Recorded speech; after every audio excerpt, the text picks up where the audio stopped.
Hi everyone and welcome to Big Face Robotics.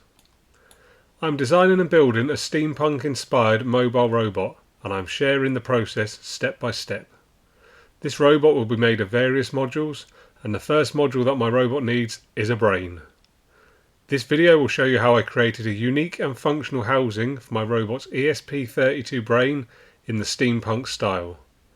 I will show you how the module was designed, the parts 3D printed on my new 3D printer, wired and tested to produce the first of my new robot's components. So stay tuned. I chose to start with the brain module as it will be nice to get the ESP32 mounted in an enclosure with more permanent connections to the various sensors and actuators of the robot. From my prototyping of the electronics, I mapped out the connections required between the ESP32 and the other electronic components.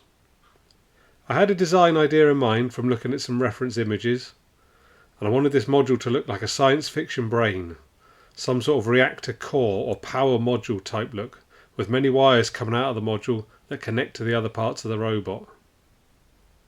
I also wanted the design to be steampunk inspired, so looking like a steam boiler or something similar.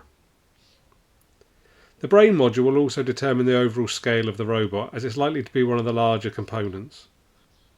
The brain enclosure will need to be fairly large to house the microcontroller and the associated wiring and connections, and I can then base the size of the rest of the modules off of this one. So I started by making a simple CAD model of the basic shape and design. I've been a long time FreeCAD user, but with a change in my workflow with the purchase of a new 3D printer, I thought it may be a good time to try out a different CAD package. So I'm designing the brain module in Onshape to give it a go. Before I could go any further with the CAD design, I needed to know the dimensions of the ESP32 and PCB that was going to be housed within the brain module. I also needed to consider the wiring and how this was going to fit in the module as well. I took the ESP32 off of the prototyping breadboard and set about mounting it to a slightly more permanent strip board circuit. I used some standoff connectors to attach the ESP32 to the strip board rather than soldering directly on, so that the ESP32 can be removed or replaced in the future if required. This also gives room for the wires to sit underneath the ESP32 itself, saving on some space within the enclosure. I'll be soldering wires directly to the strip board and attaching plugs to the wire ends to provide the connections to the ESP32. Now that I knew the size of the PCB, I could go back into CAD and continue the design of the housing. The design is a cylinder shape with a series of ports around the cylinder for the various wires and connectors to come out of. The circuit prototyping was important as I needed to know roughly how many connections I needed to the ESP32 to get the design right. I settled on 12 ports, which is enough for now, with a couple of spare ports for the future. Each port will also have a gland to help secure the wires in place and add to the steampunk look of the module. On top of the brain, I will add a way to trigger the touch input pin of the ESP32. With the design modelled in CAD, it was time to 3D print the first version. In 3D printing news, it was time to retire my very old 3D printer and purchase an upgrade.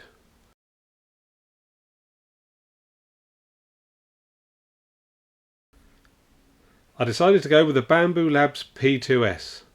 A very exciting day of setting up the new printer, running a few test prints and getting the hang of the new machine and software meant I was then ready to print the parts for my robot brain. The quality of prints from modern 3D printers is amazing compared to what I'm used to, and they're so much easier and faster to use.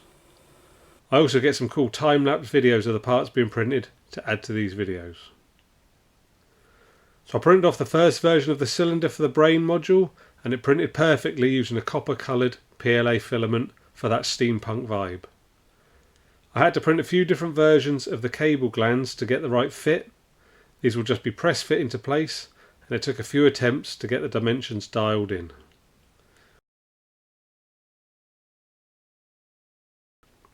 I added some steampunk features around the main cylinder and the cable glands, as you can see. A few bands and rivets, nothing over the top. I'm trying to keep the design simple but also lean into that steampunk aesthetic. Unfortunately, the first version of the housing suffered a failure due to the glands being too tight a press fit. The layers split and I wasn't happy with this, so I strengthened the area around the ports and changed the dimensions of the glands to prevent this happening again, and printed the upgraded housing. I also printed the required amount of glands in gold PLA, and also designed and printed a lid for the cylinder in the gold PLA as well. I thought it would be wise to test if the PCB and ESP32 fit inside the housing before proceeding with the wiring. The PCB fits into some slots inside the cylinder, and I think this will be enough to hold it in place, especially when the wires are attached. The PCB fit very nicely, so it's on to the wiring. With all of the 3D printed parts designed and printed, it was time to wire the required connections to the ESP32 interface board. Each wire bundle would run through a port on the cylinder to the outside of the module with a plug on the end. Each plug will connect the ESP32 to another module or device on the robot. I set about making the connections to the custom PCB as per my prototype design, and I used some wire wrap to group wires into bundles and keep everything organised and neat. I also went with the wire wrap as part of the look. I didn't want to see each individual wire. I wanted to group them together into cables that looked like pipes or maybe even arms coming out of the brain module. I had a vision of the arms of the sentinels in the Matrix when picturing this, and I think there are some similarities. I wasn't completely happy with how the wire wrap covered the wires, and I could still see the wires underneath the wire wrap, and it wasn't as tidy as I was hoping where the wires meet the plugs.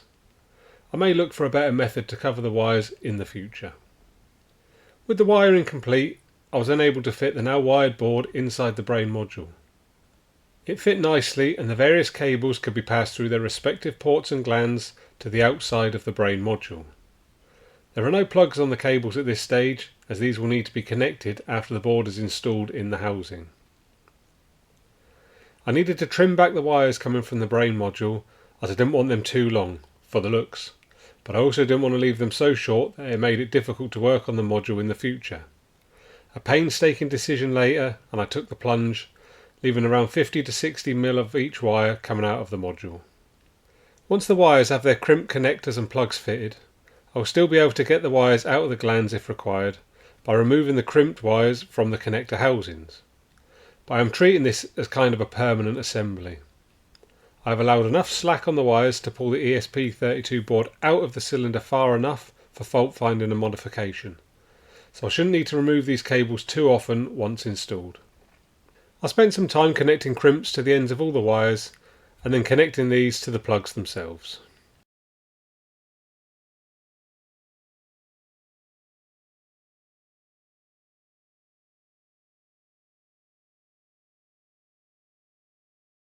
I added a bolt to the top of the lid to act as the touch input, which I connected to a wire soldered to the touch input pin of the ESP32. With all of the wiring complete and the plugs installed, we get to see the finished brain module. I am really pleased with how it turned out, both functionally and the steampunk look.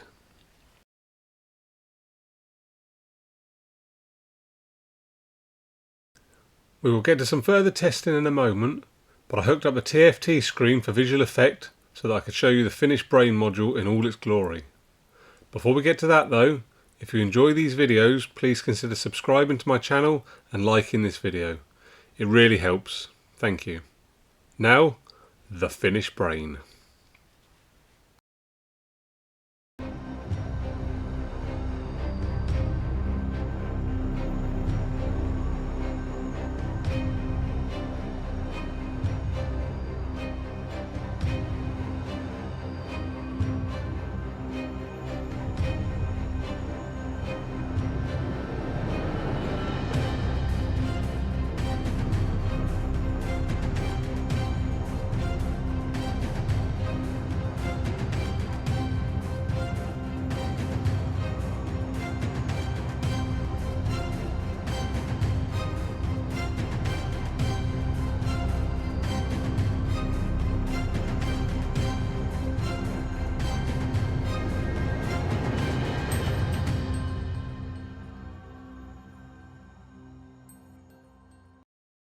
I was going to get into some more testing here, but I did end up revisiting the wire wrap solution to try and cover the individual wires connecting the various components to the brain.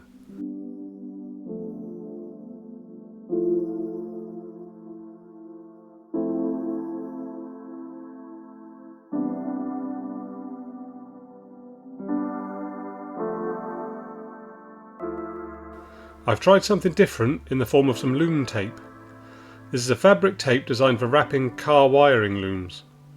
Very cheap to buy and a much better alternative to electrical tape, which leaves sticky residue everywhere. So I tried it and it covers the wires nicely, and I really like the look of it. Kind of like an insulated steam pipe. I decided to go for it and replaced all of the wire wrap on the brain module with the loom tape.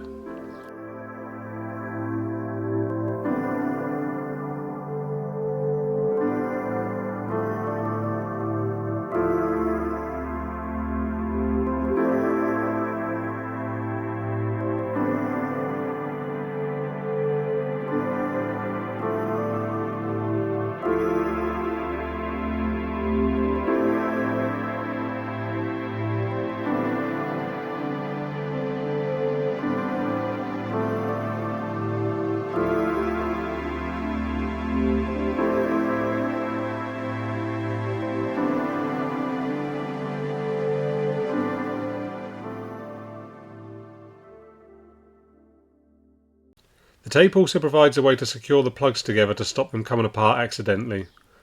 I had a minor setback and managed to kill one of my ESP32 boards somehow. These things happen. It wasn't an issue with the PCB that I could see, so I'm pretty sure one of the plugs pulled out and shorted, or a loose connection caused the issue, or something similar. Either way, I will use the tape to secure the plugs together, particularly during testing, to prevent this happening again. And to be sure, I've also covered any exposed connections with Kapton tape, just to make sure nothing shorts out again. I wanted to test all of the components working together now they were connected up to the brain. I tested most of them individually or with a few features combined, but it was time to work through getting them all working together, including the servo and the battery sensing, which I had yet to get working. The TFT screen was first, and it was good to see this operating next to the robot's new brain. I love the look of the module next to the robot face. This is the sort of look I was picturing before starting this project, and it's great to start to see it come to life.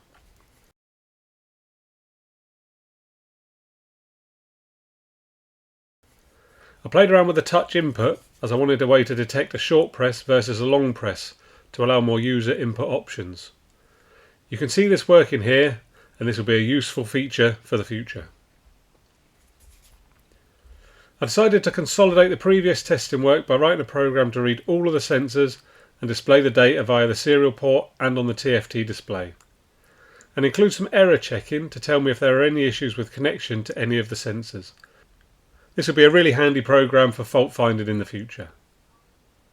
As I now have two I2C buses in action, I have moved one of the VL53 LOX sensors onto this second bus to remove the need to use the X shut pins and set the I2C address on startup. This saves two I/O pins and simplifies the code. Here you can see the data from all the sensors, including the battery voltage, which I've now got working, shown on the TFT display. I tested the motors using the code from my previous video, just to make sure that everything was still working.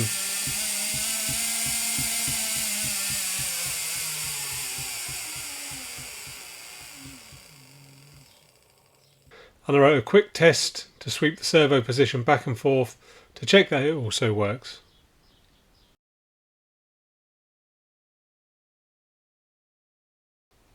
So I've designed and built the first module for my new robot, a steampunk style brain, and, with a few challenges, the brain module is complete for now.